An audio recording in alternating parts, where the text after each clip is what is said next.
Welcome back. Should I say welcome back? I'm sorry.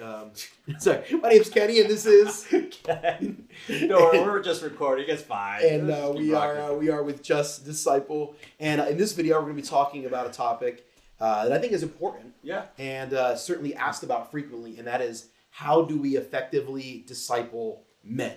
Yep. And we enjoy this topic because we're both men. We're both men, So- and there is a difference between men and women. I know. Yes. I know we live in a society and in a culture that is trying to blur the differences between gender, or outright saying there is no difference. But we believe that the Bible clearly teaches that there is a distinction between men and female. right. Yeah. What men are called to, women are called to, how they respond to things. We are different in a lot of ways, and so certainly there's a lot of similarities. Obviously, we're all made in the image of God. Men and women are equal before God in terms of our value. We're not saying one is more valuable than the other, certainly, but we are distinct and different. And I think it's important to consider. And so when we're asking the question, how do we effectively disciple men? I think it's also important to mention that there are things you do for both genders. Yeah. Right? There are general principles Correct. that work for both genders when it comes to discipling each other. Right. And So that's not what we're talking about today. Right. It's not what we're, so if you're listening to this and you're like, oh, they missed this, this, and this, that's because it's something that maybe not be particular to men. Right? We want all of our people to be reading the Bible and be praying and growing in their faith and doing the spiritual disciplines. Right? There's lots of discipleship things we would do for all peoples. But we're specifically talking about men. And whenever this question comes up, I think there are two ways to kind of tackle this. And those of us who are in church leadership specifically are frequently thinking about how do we effectively disciple men in terms of what do we do. So that's kind of the first angle we'll take. And that is, what are the activities or the types of strategies you ought to be deploying when you're seeking to disciple men? And then the second way to kind of answer this question is, what are the topics or the subjects you want to make sure you be hitting on with your men? So those are the two kind of different ways. So the first question, or the first way to tackle the question is, what are the types of activities or the types of strategies we want to be unveiling or deploying when we are seeking to disciple men in our local context? So Ken, what's the first thing you would say about that? Yeah, so as you're building the type of activities, right, you want to make sure that you're building camaraderie, right, where they are spending a lot of time together. And as we were dialoguing about it before the camera went on, is that men love to have shared experiences, but not only just shared experiences, but shared experiences that have a common target and a common goal. Yeah. Right. And the reason for that is that it takes a while for men to build trust. And the way that men build trust the most is through shared experiences. Yep. So men typically take longer to express what's going on in their lives until they have certain camaraderie built with one another. Yeah, and again, not that women don't enjoy shared experiences or camaraderie, but there seems to be a sense where men need the camaraderie more before they're willing to have deeper conversations and be more honest about what's going on inside their head and their heart. Before they're willing to be more authentic, be more vulnerable, they need some of these shared experiences where women can sometimes get there faster. Yeah. And so with dudes, there's this sense where we need more of these activities. You said shared goals, shared mission. And so whenever you're discipling people in a local church context in particular, you really want to make sure you have activities where men can do things together. So some examples we've talked about, there's a lot of outdoorsy things. Even if you're not an outdoorsy guy, I'm not an outdoorsy guy. I'm not a camping kind of guy. But especially in Minnesota in the winter, I'm like, neither one of us are that. I mean, I'm a total city slicker. Right? But there's fun things, right? You can do, things like, fishing or hunting or camping, and there's all sorts of archery. You don't want to do. Right. There's some indoor things. There's indoor things. Sports is a big one. Yeah. Right. Now, I'm not even a real competitive guy, but when you throw guys together and start playing sports together, there's something exciting about the idea of doing something together. There's projects. Right? There's all kinds of projects we can do. Even gaming. I know gaming gets a bad rap. Millennials, I love the video game a lot and waste time playing video games. And certainly that's the case where there are whole chunks of men wasting time playing video games. And are addicted to it and it's unhealthy and stuff like that, yeah. But there's a side to gaming that actually can be really helpful in building camaraderie, right? Yeah, I have found that, like, in my times, I remember I used to do a lot of gaming before I left and went off to college, is that I built some great relationships online with people all over the United States and some from just overseas. And just the ability to communicate with them. And we had a shared experience. We had a shared mission while we were playing these games. And during those times, right, we were like talking, and I got to hear their stories. I got to hear about their life and what's going on at school and what's going on with their parents. And I just remember them sharing stuff that they've never shared with people before, because I just asked, like, hey, what's going on with your life? And I would just dig a little bit deeper, and they would start telling me stuff that they've never told anyone. And I had an opportunity to present the gospel to people just because we were gaming together. Now, I also had an unhealthy addiction to gaming that I had to learn, but it is definitely a great activity that men could rally around, especially men who, they're like, I'm not into the outdoors thing. I'm not into sports. So you have to find those different activities that could adhere to other different types of men. Yeah, again, the idea of a shared mission, a shared goal, a shared value that we are seeking to achieve. This is in essence what a lot of guys want to rally around. Every time you see movies or TV shows about men connecting, it's frequently a war movies, and lots of guys love that because there's this sense of achievement or accomplishment or conquering. As a church leader, I want to give men projects like, hey, let's go start this business. Let's go start this initiative. Let's go do something together. And because men have this sense of this need for achievement when they're together. Even dudes that don't have it individually seem to have it more when they're together. And I think I've discovered that masculinity in its full form doesn't need to be taught. It needs to be aroused. And it is most frequently aroused around shared mission. Yeah. If you put a bunch of dudes together and give them a goal, watch those dudes become men. Yeah, they'll just rise up to the occasion. Yeah. All of a sudden you're just like, okay, here we go. It's just fascinating to watch. Yeah, that's exciting. And you need to give men opportunities to do things together without women around.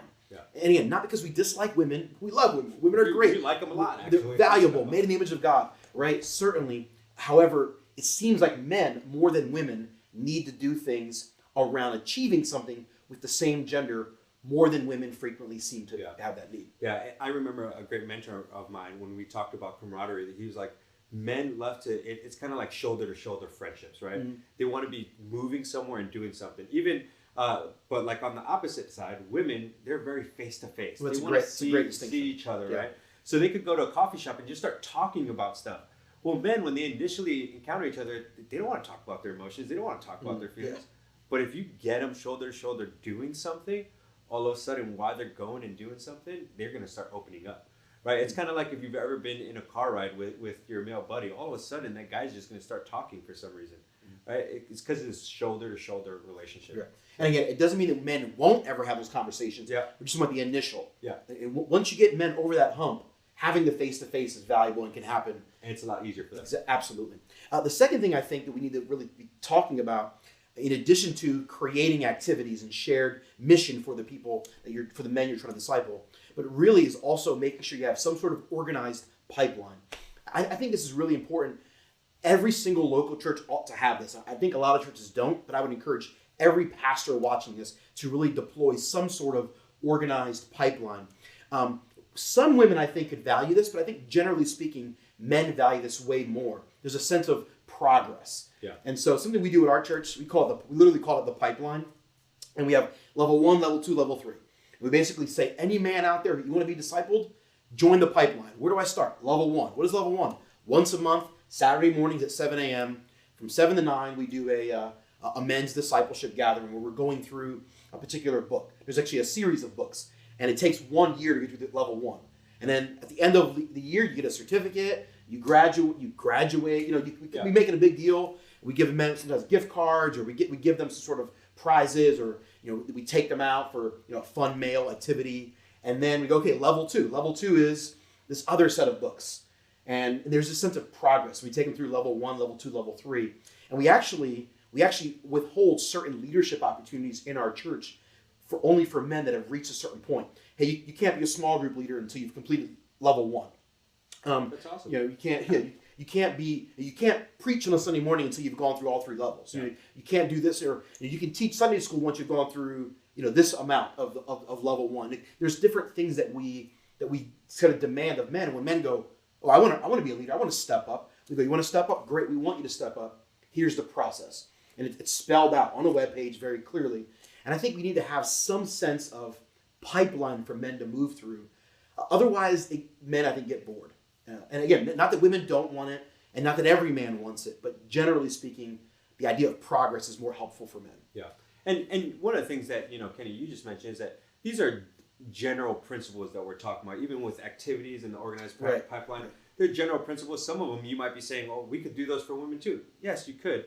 But in general, this is stuff that really men like to focus on, especially in the organized pipeline. I think part of it is that men love to see that what's the end goal, right? They want to know, like, okay, if I do this class, if I do this pipeline, right, what's the end goal? What am I going to actually accomplish when I'm done? Because men love to rise to the occasion, right? If they feel like there's no problem there, it's just like, whatever, I'm going to chill, right? But if there's a problem, there's an obstacle, there's a challenge that they got to go after, all of a sudden they're like, okay, I'm in. Yeah, right. Absolutely. It's cool around our church to see guys carrying around certain books, and the other men that have already been through the pipeline can go, oh, you're at this stage in the pipeline. And the elders and pastors got together and said, what are the books that we want every man in our church to go through at some point in their Christian life? And so every man who becomes a member, you come to our church, we immediately tell you, man, you got to get you're not in the pipeline, bro. You got to get in the pipeline. This is the jam. This is the thing. Yeah. And a lot of the women are like, what's a pipeline for us? And we have women gatherings too. We have things for the women. But we specifically designate something that's just for men that we don't allow women to do. Because again, it gives men a sense of camaraderie and bonding and connecting. And don't worry if you're a woman watching this, we do serve the ladies too. We have a whole separate thing for the ladies. We don't neglect them. And there will be a video we talk about how to disciple women as well. Yeah. But men need the distinction. Yeah. I think it's a valuable way. So those are two ways that I think when you're talking about how do you disciple men, making sure you have gatherings that are really around activities to force some of that cultivation of friendship that starting shoulder to shoulder, kind of going face to face. I love that idea that you presented there. And then making sure you have some sort of organized pipeline for the men in your church. So specifically though, as you start discipling men, there are topics that are going to arise, subjects you're going to make sure that your men have been exposed to, they've been discipled in, they've been challenged in. You almost want your men to be subject matter experts in a certain list of subjects if you can get them there, right? Not just head knowledge, but really heart transformation. What are those areas that you would say, maybe one of them you would say is important? Yeah, I think the first topic is purity, right? Yeah. And I know that's most people, one, right? That's the easy one, right? Yeah. It's like, oh my gosh, purity. We always talk about purity. We talk about purity because it's a big deal. Yeah. Right? Like, and not just purity in sexual purity, but purity just whole life, right? It's holiness, right? Like men living a very pure life. Is something that is extremely important that you need to challenge. You need to be teaching your men to do. I mean, if you look at the statistics, it's just like 50% of people are watching pornography. Like even Christian men are watching pornography. The divorce rate, right, in Christianity is also abysmal. Like you look at these things, and it's all around purity, right, and how men are just constantly struggling with purity. So it's a topic that constantly needs to be discussed because at the end of the day, the enemy is just constantly trying to attack men and their purity. It's no shock when you read the Bible, purity is a factor to it, right? You look at the book of Proverbs, you got Proverbs 5 and 6, and it's just all about purity for men, right? To be watching out for the adulterous woman. And like there's a big warning there, right? Yeah. Ephesians chapter 4, right? You think about this, he talks about not even having a hint of sexual morality. So there's constant passages of purity that we as men need to be looking at because it's something that we're greatly affected in. So it's one of the topics that we need to be discussing quite often and quite regularly to men, especially since we are inundated with it, with sexual morality in our culture today.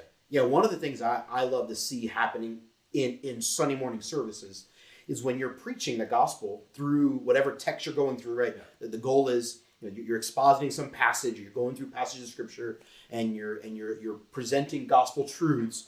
But then, as you're presenting those truths, you're bringing application and you're preaching. So you're saying, here's a gospel truth we see in whatever XYZ passage I'm preaching from. Here's how that applies to your lives. And you call out individual demographics in your church. You say, this applies to the men in this way. And in your Sunday morning services, in your sermons, in front of the women of your congregation, you need to be calling your men to living lives specifically of sexual purity. Yeah. Really, and again, you want to be tactful. You never want to be crass how you do that. But I think specifically tackling that in Sunday morning services and showing how gospel truths apply to that, I think is helpful because it shows the women of your congregation that you think this is important, and that they shouldn't let their husbands get away with it at home, which I think sometimes is happening in our settings. So attacking sexual sin, challenging men to be men of valor, men of purity, men of integrity, challenging your men to have conversations about it. Those are the types of things you want to make sure that's happening in your church. Another topic I think is important that you really want your men to be subject matter experts in, if you can get them there, is really how to be great spiritual leaders. And before we started recording, you talked about the idea of shepherding, like that men are called to be the shepherds of their home. So put you on the spot, Ken. If I ask you, what does it mean that a man is supposed to be the shepherd of his home, the spiritual leader of his home? What does that really mean? Yeah, I think there's a couple things to it. The first one is that they have a vision and a mission for their family. Like, where are they taking them? It's not just that you've had kids and you're just kind of going day to day, but there's a vision and mission that you're leading your family that's very God-centered and Christ-exalting, right? That you guys are very focused in that. The second thing is that as the man, you are taking initiative, right? That you are constantly being the one that is taking initiative to things, whatever the task may be, or the next step for your family and growing in their spirituality, whether it's devotionals and stuff. That means you're taking initiative. That doesn't mean that the wife is not helping or anything like that, and that the wife can't come up with great ideas or anything like that. It's just that we sometimes take the initiative. And the initiative may just simply be, like, if you were my wife, for example, I'd be like, hey, babe, right? You're going to think that's a little wild. Hey, babe, I've been thinking about this. What do you think, right? Right? I'm taking the initiative, right, on this thing. The other part about spiritual leadership, and especially in the home, that I think about is just responsibility, right? That at the end of the day, whatever decisions are being made, whatever happens to the family, it's on us as men, right? That we take the burden of it. Yeah. And it's not that we're going to pass the buck. If something happens and if it fails, we're not like, well, that's because my wife did it, right? Or that's because my child did. No. If my wife failed at something, if my kids failed at something, that's me. Yeah. Right? And that's what spiritual leadership in the home is you're taking care of them, and that you are ultimately modeling Christ. And all these things that I'm talking about, that you are being grace-filled, right? Bible saturated, and you are being spirit empowered in such a way that when you are talking to them and you're talking to your family, everything you're doing is giving an opportunity for them to see the grace of God. Okay, so someone watching this, pastor, church leader, a man who wants to disciple other men watching this, and they say, or they were asking, hey, Ken and Kenny, what are the things that I need to be doing to teach my men how to be good shepherds in their homes? So one thing you mentioned that I thought was really key is the idea of tell your men to have a vision for their family. Absolutely, yeah. Don't just assume it's going to happen. Yep. Or if you ask the men, I guess if I would say to the men watching this, when you're talking to a man in your church or in your context or a man that you're discipling, you ask him, what vision do you have for your family? And I think that's a really great idea. I mean, have you written that out? I know one of my dear friends is a pastor in Houston, my friend Jim Kiles, and he and his wife, they actually have a vision statement on the wall of their kitchen. This is the Kiles family vision statement. Yeah. And he has the Kiles family core values. And there's 8 core values. And all of his kids have them memorized. That's awesome. It's just it's one word, core value. They memorize them. And it's because Jim said, I have a vision for my boys and his daughters. He has 2 boys, 2 girls. I have a vision for my children to be people that love God from a very young age, that never walk away from the Lord, but that are people of integrity. Yeah. And certainly there's spiritual things we can't control in that mix, but that's kind of his vision. And so it's really cool to watch, one of his sons, like his son Caden, that maybe does something inappropriate. Maybe Caden lies, and Jim says, we tell the truth. Why? Because it's a core value. And what does it mean to tell the truth? And Caden will say, we tell the truth even when it hurts. Like to watch a little kid repeat that back to his father, because Jim has a vision for how to raise his kids. Yeah. And I'm not saying you have to do exactly that. Yeah. But generally, Jim has a vision for what he wants his kids to be like, and he's not just hoping. Yeah. He's taking action. Yeah. Very, very clear action. Another thing you mentioned, the idea of taking initiative with devotionals. Devotionals, yeah. I'll give you a great example. There's a great resource. There's a book by Don Whitney. He is a professor at Southern Seminary. It's a really short, easy book called Family Worship.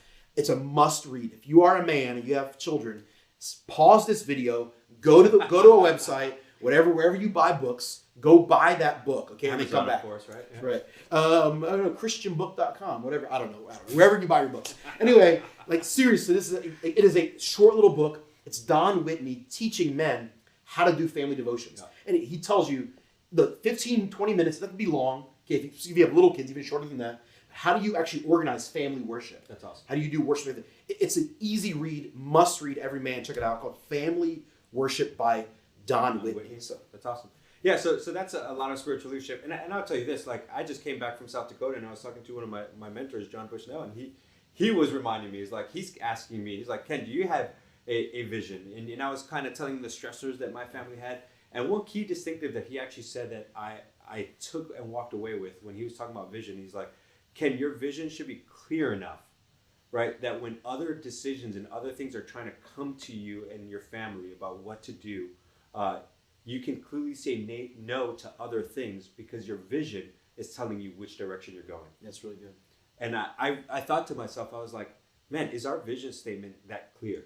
Mm-hmm. Or am I still being pulled away to other things? So I'm now rethinking through my whole vision statement for my family and be like, does my wife know it that well? Or is it just something that I wrote somewhere down and just put it on a piece of paper? So even when you were saying Jim Cowles had it posted somewhere, I was like, that's awesome. And again, and it's not that your wife doesn't play a part of that. Yeah. Right? You're not saying I'm the tyrant. I'm going to make a determination. No. My wife just falls in line. No, that's chauvinism. That's not biblical manhood, right? Yeah. But you're the one that takes initiative, as you were saying. Like I'm the first one to say, hey, I think this is the vision. And you go to your wife, hey, baby, what do you think of this? Here's my thoughts. And you dialogue. It's collaborative between you and your wife. But you're the one that's starting the initiative. Yeah. You're starting the conversation. And if the conversation seems to falter over the course of weeks or days or months, you're the one bringing it up. You're not waiting for your wife to take action, but it's on you as the spiritual leader of the home. Yeah. So that dovetails right into fatherhood. Yeah. We've already talked about fatherhood because being a good spiritual leader in the home frequently is going to dovetail into how you parent. So if we're going to be discipling men effectively, one of the subjects we want to be hitting frequently is parenting, specifically how to be a good father. We want men in our congregation to know how to be good fathers. Yeah. We want to be giving them good examples. We've already mentioned, but I think we just assume men know how to do things, and they just don't. No. They don't, and it's okay. A lot of dudes just don't know that they should do a certain thing. So it's okay. Just get your men together and just say, hey guys, here's 10 ways you can be a great dad this month, and go give them practical examples. Right? Yeah. I think that's really helpful. Absolutely, and with those things, right? We're not, just so you know, like we have all these other topics on how to disciple that we've talked about and making sure that it's Christ-centered and gospel-centered. So even when we talk about the 10 ways, the practical tips, they're never devoid of gospel truths. Correct. Right? But these sometimes guys just need it. Sometimes they don't know, like, hey, it's probably good for you to just take your son or daughter out on a date. Just go have fun with them, one-on-one, right? Like if you have the opportunity. It's not the gospel. That's not a thus saith the Lord, but some practical things about what's good to be a father, right? Yeah. To be a good father. Especially in this culture today where we've had, there's 40% of people growing up fatherless, right? Like those who are fathers, they might not have any idea how to be a father. Yeah. Right. And we don't know who to emulate. So if you're a good father, like show people like, hey, this is what I did. It's okay to give examples. And you might be like, this is what I did that was horrible. So don't do this, right? Yeah. That's also helpful. Like every time I find a dad, I'm like, hey, what's working for you, right? Like I'm asking because I just want to know how to be a better father. Yeah, I think that's a great point. So basically what I hear you saying is be intentional with giving the men in your congregation, the men in your context, examples and tools on how to be effective at being a good dad. I remember my friend Jim, back to Jim Kyles, he mentioned he does daddy dates. Yeah. So with all 4 of his kids, they do daddy dates. They each get one a month because there's 4 of them. And gets so busy. Right, but once a week, he gets date night with his wife. She gets one whole night a week to herself with no kids. And then one other night a week, he goes out with one of the kids. Yeah. So 2 nights a week are taken up, date night with his wife once a week, and then daddy date night with him and one of the kids. And so he goes out with his boys, one-on-one. He goes out with the girls one-on-one. Occasionally they may team up. If the boys want to, they frequently want to do that. And so they'll do that. But he got that idea from another pastor in Alabama. Yeah, that's awesome. And so I think that's the kind of things you want to be giving your people. So, another thing that you want to really make sure your men is what I would call theologically savvy, or as a friend of ours recently said, theologically competent. Yeah. Right? You want your guys to kind of know theology well. And you want the men in your congregation, in your context, to not just know the Bible, but to know some of the doctrinal concepts and doctrinal terminology, the semantics. You want the dudes in your church to know some of the nerdier theological stuff that's out there for various reasons. Number one, I think one of the reasons it stands out to me is because women generally will study the Bible very differently than men. And it's not that women don't care about theology. Certainly they do. Certainly they care about biblical truth. But women care about it in a way that's very different than men. Generally speaking, men tend to be a little more nerdy about it and a little less emotional about it, maybe even a little more abrasive about it in the way we go about studying theology and discussing theology, where women don't tend to do it that way, generally speaking. Yeah. And so I think so it's important to challenge your dudes to kind of step up to that challenge, right? Yeah. When I was a pastor in Florida, one of our biggest goals was we wanted every man in our church to go through Systematic Theology by Wayne Grudem. That was you could pick whatever theology textbook you want. That was the one we picked. And we didn't make that goal for our women, not because women can't do it. We don't think women are dumb. We don't think women are they don't care about it. They do. They just care about it differently. Yeah. And most women would prefer to learn the Bible and theology in a different way. We made it a significant goal. We wanted every man in our church go through the entire book by Wayne Grudem, Systematic Theology, and discuss it with other men and argue about it. We wanted our men to be theologically savvy in that regard. How do you think, put you on the spot again, how does it impact a congregation if a bunch of the dudes, or if all of the dudes in a congregation really have their stuff together when it comes to understanding theology? Yeah, I mean, the first one is that there's hopefully sound doctrine, right, going on within the church, right? Because if you think about it, if like all of a sudden the church as a whole, the men have good sound doctrine, the women are naturally not just going to go to the pastors, they're going to go to their husbands, right? And their kids are not just going to go to the pastors, they're going to go to their dads and they'll be like, hey, Dad, I have this question, right? And especially if your kids are in public school or whatever it is, there might be questions they see online and questions that they have. Deep theological questions that they don't know how to answer and grapple through. Yeah. But then when they can go to the men of the church and all of a sudden the men can answer the question for them and the men are like, hey, you know what? I understand the distinctive and the nuances of the question you're asking. It brings so much comfort and peace throughout the whole congregation. Yeah. So to have men like that is awesome. I love my church at Hope Community Church in downtown Miami because there's a lot of men around and they know their word. I mean, I know I have my master's, some of them don't, but like when I talk to them, I'm like, oh my gosh, you're way smarter than me when it comes to scripture. You know, and it's just very humbling, but I'm like, you know what? There's men around me that I could go back and forth with in the scriptures and know that my kids are going to learn from them too. My wife is going to be able to learn from them. And we have an awesome community where there's sound doctrine. Yeah, well, I think one of the biggest goals that we want, and you alluded to it already, is that every woman in a congregation who's married, when she has a theological or biblical question, rather than feeling like she has to go to a pastor to get that answer, she can go to her husband. Now, we're not expecting every man to have every answer. Yeah. Certainly there are going to be times where a man goes, hey, babe, I don't know the answer to that question. Let's go figure it out together. Or let's go talk to other men in our congregation that we know do have some of those ideas or do have some of those answers to some of those questions. It's a great comfort for every woman in the congregation to know, for every child in a congregation to know that in their home there is a theologian. Yeah. And again, not everyone's going to have it all together. There's going to be some men are not going to know as much as others. Every man has different aptitude and different bandwidth in your life, and that's perfectly okay. But we want as much as possible for our women and our children in our congregation when they have theological questions, hard biblical questions, apologetic questions, ethical questions, moral dilemmas. When they're looking for someone and they need sound doctrine, their first line of defense is dad. Yeah. That ultimately could incredibly bless any local congregation. Yeah. So we want our men to be theologically savvy. So last thing is we really want our men to be vulnerable. We've already alluded to this a little bit. The importance of men sharing with one another, being vulnerable, being authentic, being transparent. Ken, tell us more about what does it really mean to be vulnerable and why is this important? Yeah, so the reason why we want you to talk about vulnerability with men is because typically men don't like to share what's going on in their life. And specifically, they might share a problem at work, but what's important is that they share the emotions that they're having, the inner thoughts that are going on in their minds, and just insecurities and feelings and what's happening. And typically what ends up happening is that we may say one or two things, or like, oh yeah, I had a bad day, I'm sad.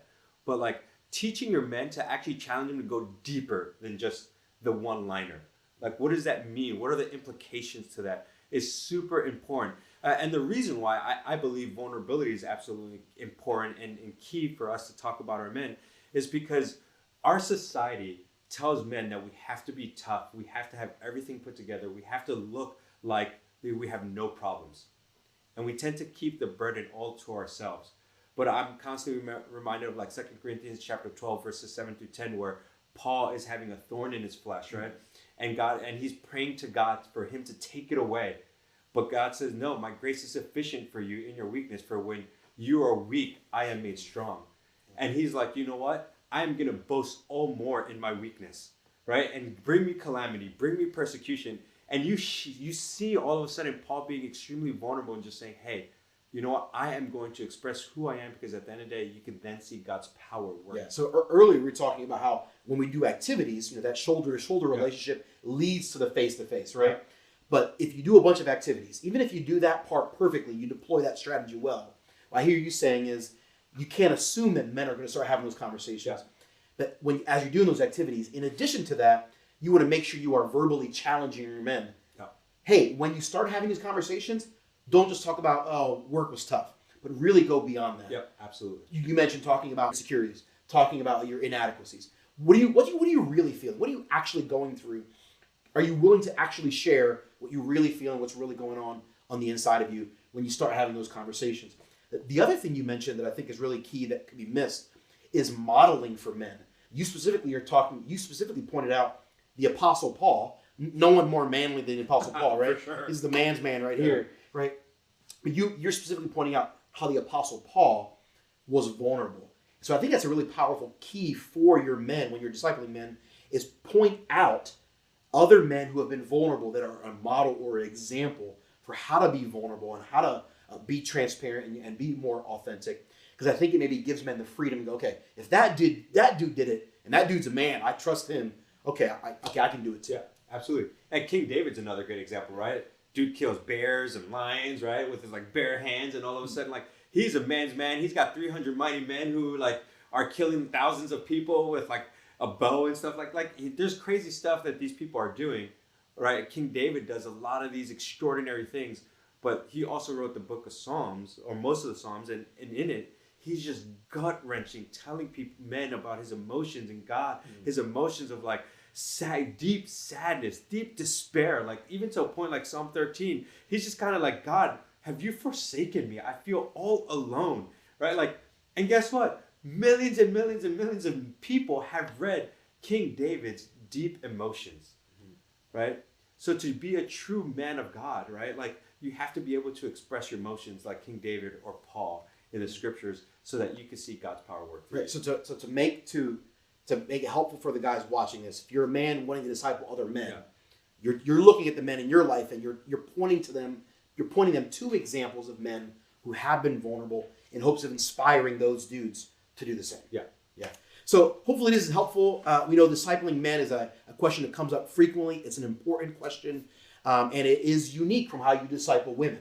Right? Again, both genders are extremely valuable, of equal value, both made in the image of God, but they are distinct, they are different, and men demand or need things different than what women need or demand. And hopefully some of the things we pointed out have been helpful to you. Yeah.